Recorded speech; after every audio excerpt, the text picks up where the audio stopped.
क्या आपने नोटिस किया है कि जब गोजो इटाडोरी, नोबारा और मेगुमी के साथ होता है तब वो ज्यादातर मेगुमी के साइड चलता है।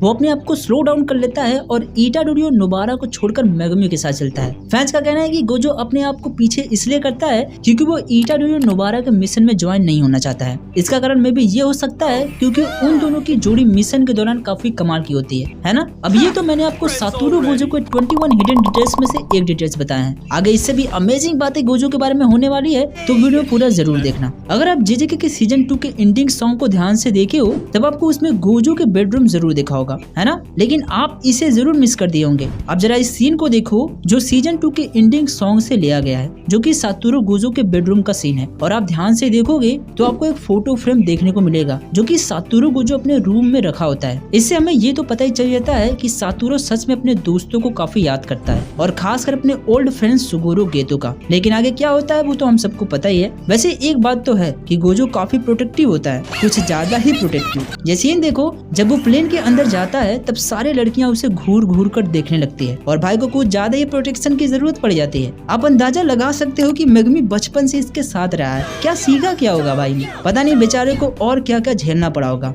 खासकर मेगुमी टाइप के बंदे के लिए। अब देखो, इसमें कोई नई बात नहीं है कि सातोरू गोजो सबसे स्ट्रॉन्गेस्ट सॉर्सरर्स होता है और साथ ही टोक्यो हाई स्टूडेंट्स का टीचर भी। पर क्या लगता है कितना रिस्पेक्ट मिलता है भाई को? चलो मैं आपको बताता हूँ। इटाडोरी और नोबारा गोजो को एज ए टीचर मानते हैं और काफी रिस्पेक्ट करते हैं और इसीलिए गोजो सेंसे कहते हैं। मेगुमी की बात करें तो सारे स्टूडेंट में गोजो के साथ सबसे पहले से काफी लंबे समय तक रहा है, लेकिन फिर भी वो गोजो को सिर्फ गोजो सेंसे बुलाता है। माकी और पांडा वैसे तो ज्यादातर गोजो के नाम से उसे बुलाते हैं, लेकिन कभी कभी सीधा बिना किसी सेकंड थॉट्स के उसे इडियट कहते हैं। और माकी के डर से मेगुमी भी उनके बातों में आ जाता है, बट फिर भी उसे सेंसे कह के ही बुलाता है। तो तुम कह सकते हो कि माकी और पांडा उसे उतना रिस्पेक्ट नहीं देते हैं जितना बाकी सब देते हैं, लेकिन गोजो को इसमें कोई प्रॉब्लम नहीं होती है। वैसे लगता है गोजो भैया को पार्टी करना काफी पसंद है, इसलिए तो अपने ही आए नए स्टूडेंट की टोपी निकालकर अपने सर पे चढ़ा लेते हैं। मजाक कर रहा हूँ, पर देखकर तो यही लगता है कि गोजो को हैट्स यानी कि टोपी पहनना काफी पसंद है। वैसे आपने एक चीज नोटिस किया है कि जब गोजो के पास्ट आर्क में गोजो एक वेंडिंग मशीन से ड्रिंक निकालता है तब वो एक ही साथ एक समय पर दोनों बटन पे क्लिक करता है। नहीं मतलब ये तो मेरे जैसा हो गया ना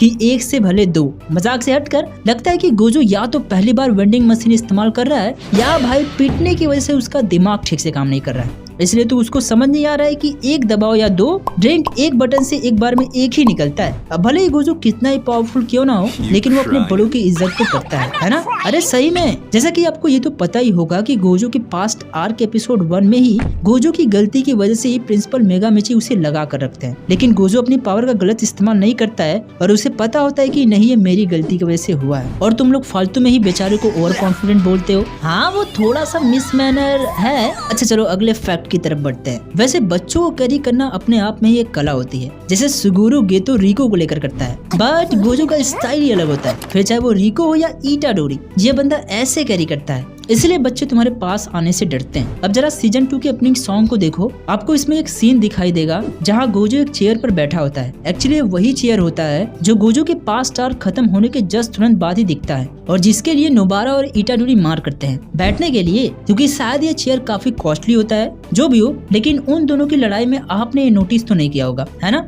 अब देखो, भले ही तोजो गोजो के हाथों मारा जाता है, लेकिन वो जाते जाते गोजो से ये जरूर कहता है कि मेरा एक बच्चा है और मेरे मारे जाने के बाद उसे जेनिन फैमिली में बेच दिया जाएगा, तो तुम जो करना चाहो उसके साथ कर सकते हो। और गोजो उसकी बातों का पूरा रिस्पेक्ट करता है और मेगुमी को अपने साथ ले जाता है। हाँ फिर उसके बाद मेगुमी की जिंदगी में आंधी आए तूफान, वो मेगुमी संभाल लेता है। मजाक कर रहा हूँ, लेकिन तुम्हें क्या लगता है, तुम्हें अगर मौका मिले तो तुम गोजो के साथ रहना चाहोगे? कॉमेंट में जरूर बताना। अब ये डिटेल कोई नहीं नोटिस किया होगा, सच कह रहा हूँ। अपने गेतो के ड्रैगन पे रिको को तो देखा ही होगा, बट गोजो को देखा है? मैं आपको बताता हूँ। ये सीन तब का है जब गोजो गेतो के ड्रैगन पे मस्त मजा लेता है। देखो भाई कितना खुश है, ऐसा लगता है जैसे पहली बार ड्रैगन पे राइड ले रहा हो। वैसे एक चीज आपने नोटिस किया है कि गोजो अपने स्टूडेंट्स को कभी बोर नहीं होने देता है, फिर चाहे अपने स्टूडेंट्स को मोटिवेट करना हो या उन्हें वेलकम पार्टी देना हो, सारी चीजें एकदम उत्सुकता से करता है जिससे उसके स्टूडेंट्स बोर ना हो। इसलिए तो गोजो सबका कूल गाय है। हाँ वो बात अलग है कि कई लोगों को उसका ओवर एक्टिंग पसंद नहीं आता है, मुझे तो आता है। I miss him. मैंने ना एक चीज नोटिस किया है कि वैसे तो गोजो अपने इन्फिनिटी को एक्टिव किए रहता है ताकि उसके बॉन्डिंग वॉल के अंदर कोई ना आ पाए,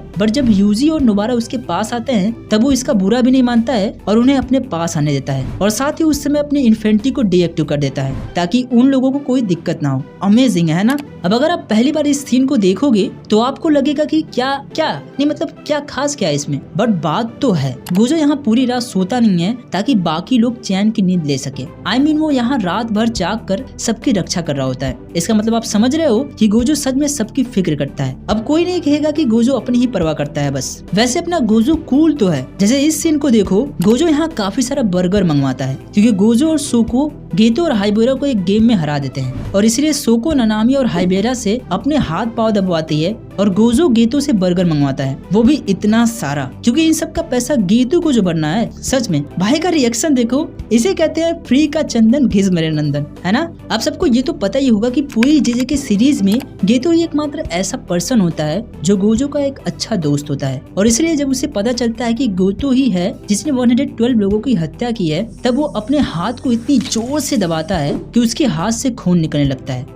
कोई आश्चर्य वाली बात नहीं होनी चाहिए क्योंकि मैंने आपको बताया ना कि गेतो गोजो का एकमात्र बेस्ट फ्रेंड रहा है और रहेगा। वैसे आपने ये चीज नोटिस किया है कि जब गोजो गेतो को अपने फोन में कुछ दिखाता है तब उसमें क्या होता है, मैं बताता हूँ। अरे बताता क्यों, सीधा दिखाई देता हूँ। तो गोजो गेतो को ये दिखा रहा होता है, मतलब भाई को इस तरह की लड़कियां पसंद है। खैर वो तो मांगा का ही चैप्टर बताएगा, बट गोजो तो मारा नहीं, मैं ये एक्सेप्ट नहीं कर सकता। गोजो आएगा। अगर आप सीजन 1 के एपिसोड 3 को ध्यान से देखोगे तो गोजो यूजी को एक लाइन कहता है that this is a good Joseph, और ये चीज एक बार नहीं बल्कि कई बार और कई जगह पर किया गया है। तो आपको पता ही है कि इसका मतलब क्या है। पहली बात तो ये कोई ट्रांसलेशन एरर नहीं है, एक्चुअली एक ट्रांसलेशन है जापानीज वर्ड का, ताकि इंग्लिश में ट्रांसलेशन के समय इसका सेंस बने। मैं आपको शुरू से बताता हूँ। गोजो ने ओरिजिनली ओत्सुकारे समांथा कहा होता है जिसका मतलब सिंपल गुड जॉब होता है, तो बस आगे नाम लगा के इसको डिफरेंट तरीके से प्रेजेंट किया गया है, बट मतलब वही है जो मैंने आपको बताया। वैसे जब गोजो यूटा को सबसे पहली बार इंट्रोड्यूस करवाता है तब अगर आप ध्यान से देखोगे तो आपको पीछे बोर्ड के ऊपर कुछ लिखा हुआ दिखाई देगा। ये एक्चुअली एक बुद्धा क्वेट्स होता है जो वहाँ पर लिखा होता है, लेकिन मजे की बात तो ये है कि ये आपको मांगा में नहीं देखने को मिलेगी।